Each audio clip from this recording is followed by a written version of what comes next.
Le damos la bienvenida a Jaime Galarza, quien ya se encuentra con nosotros aquí en los estudios de la ciudad de Quito. Don Jaime Galarza, muy buenos días, gracias por aceptar nuestra invitación y gracias por recordarnos o por hacernos visibilizar esa memoria histórica, sobre todo en Latinoamérica y el Caribe. La CIA contra América Latina. Bueno, aquí este libro habla del caso especial del Ecuador, pero hablemos de estos viejos amores o desamores entre la CIA y Latinoamérica. ¿Ha cambiado algo desde aquellas épocas del pasado?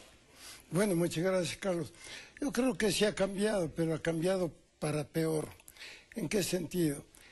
En dirección a que con la política norteamericana a escala internacional de intervencionismos, de guerras desencadenadas de un lado, en otro lado, y de los golpes de Estado que vivió en época reciente toda América Latina, con dictaduras militares como la de Pinochet, la de Videla en Argentina, en el Ecuador mismo, la Junta Militar, el caso de Brasil, se ha incrementado notablemente las actividades de la CIA y se ha incrementado como lo demostró la propia discusión en el Congreso norteamericano hace poco, en el mes de diciembre, cuando una senadora demócrata puso sobre el tapete la intervención de la CIA en cuanto al manejo de cárceles ocultas en distintos países,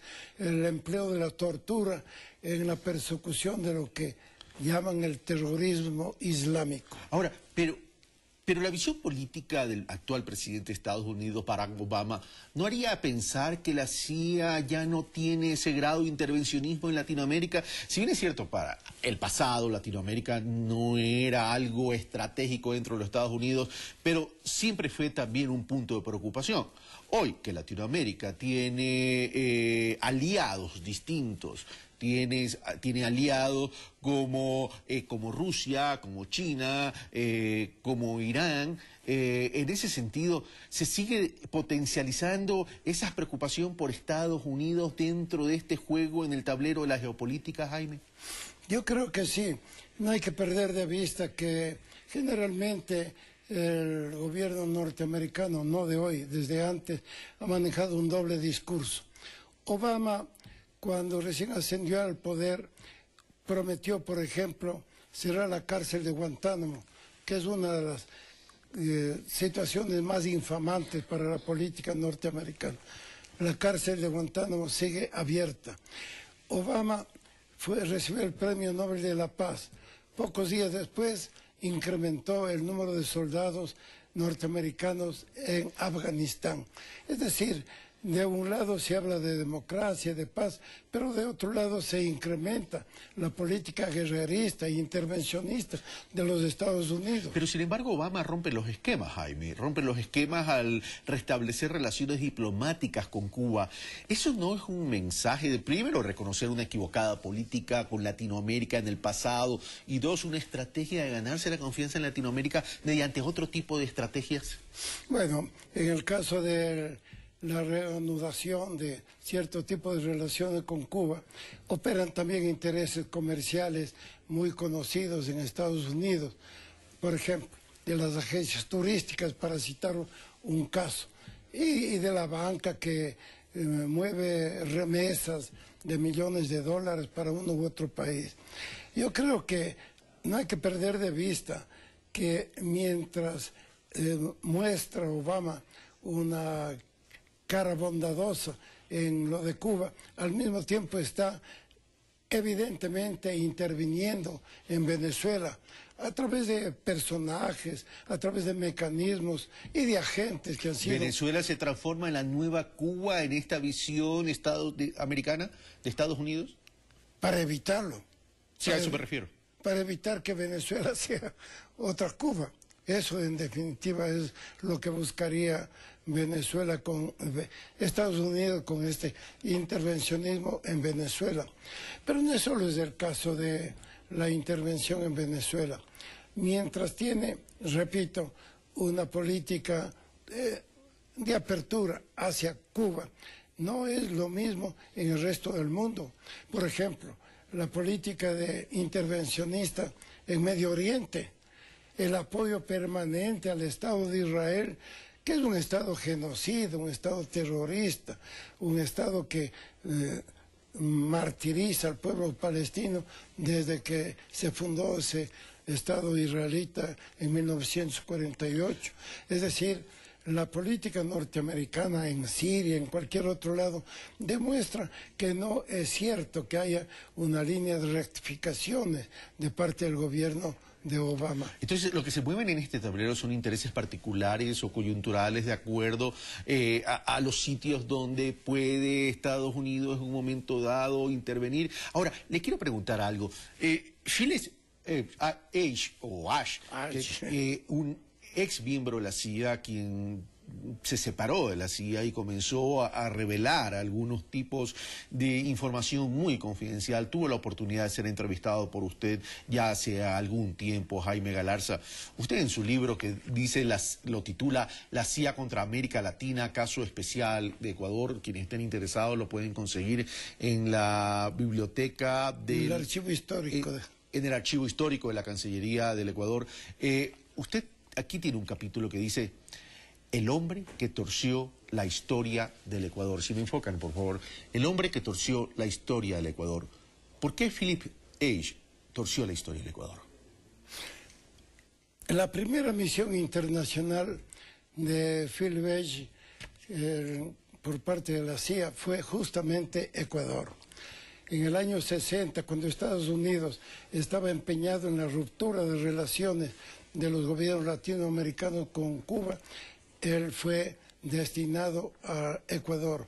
Del año 60 al 63 estuvo en nuestro país, 63 al 65 en Uruguay, del 65 al 68 en México. Siempre en la misma línea, contra Cuba, buscando la ruptura de relaciones con Cuba, persiguiendo el comunismo internacional, la penetración soviética, todo aquel discurso que sirvió para enmascarar una política agresiva de parte de los Estados Unidos.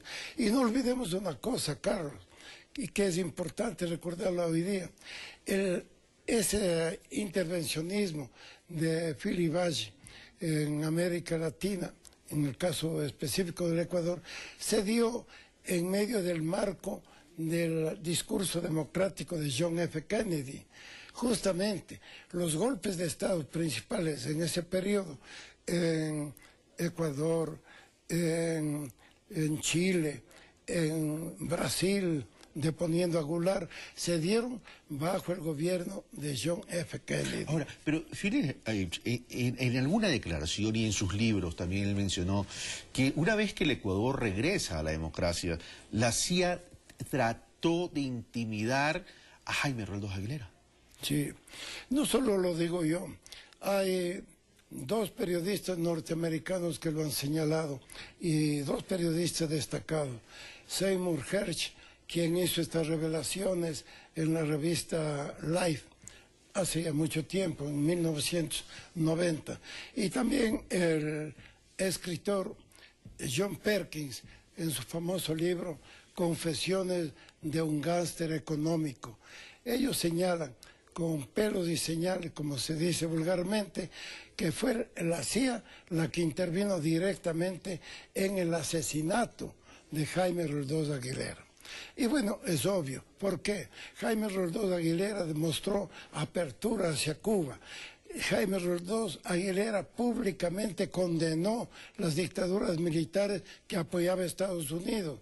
Jaime Roldós inició relaciones con el pueblo palestino, reconociendo los derechos del pueblo. Él generaba un punto de quiebre en Latinoamérica en ese momento, al igual que Omar Torrijos en Panamá. Sí, igual que Omar Torrijos en Panamá. No hay que olvidar que Torrijos en Panamá lo que logró con los tratados Carter-Torrijos fue recuperar para la soberanía panameña el Canal de Panamá, cosa condenada inmediatamente por el sector más conservador de los Estados Unidos.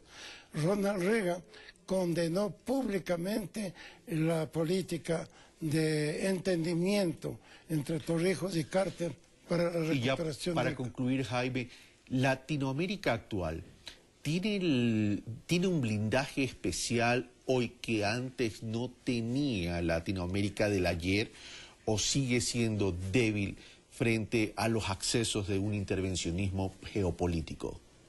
Bueno, yo creo que la situación ha cambiado bastante. Ha cambiado en el sentido de que por primera vez, después de Simón Bolívar, por primera vez los intentos anteriores de la Gran Colombia y más de unificación de nuestros pueblos se han ido concretando a través de UNASUR, de CELAC, Petrocaribe, es decir, marcando una línea de recuperación de la independencia de estos pueblos, pero no solo en aras de la soberanía de nuestros estados, sino también de la formación de nexos muy sólidos. Eso lo blinda a Latinoamérica. Ahora, el tema es el siguiente: ¿por qué Latinoamérica es tan importante para un intervencionismo como el que usted marca con la CIA? Bueno, no olvidemos... Y con esto terminamos. No olvidemos la Amazonía. No olvidemos que en la Amazonía tantos millones de kilómetros cuadrados se guardan reservas petroleras, reservas de toda clase de minerales, incluso de estratégicos. Es el pulmón de la tierra, como se ha dicho, los recursos de agua, etcétera. Sobre todo eso último, los recursos hídricos. Yo creo que ahí está la clave, ¿no? Por eso dicen que las guerras del futuro serían las guerras del agua. Jaime Galarza, como siempre, muy rico conversar con usted en temas tan polémicos, por cierto. Pero bueno, aquí damos cabida a todos los espacios y todas las opiniones, porque hay que seguir construyendo pensamiento crítico. Muy agradecido, y busquen ese libro. Se los entregamos gratuitamente en la Cancillería, en el Archivo Histórico. Gracias, Jaime Galarza. Nosotros hacemos una pausa en Pensamiento Crítico.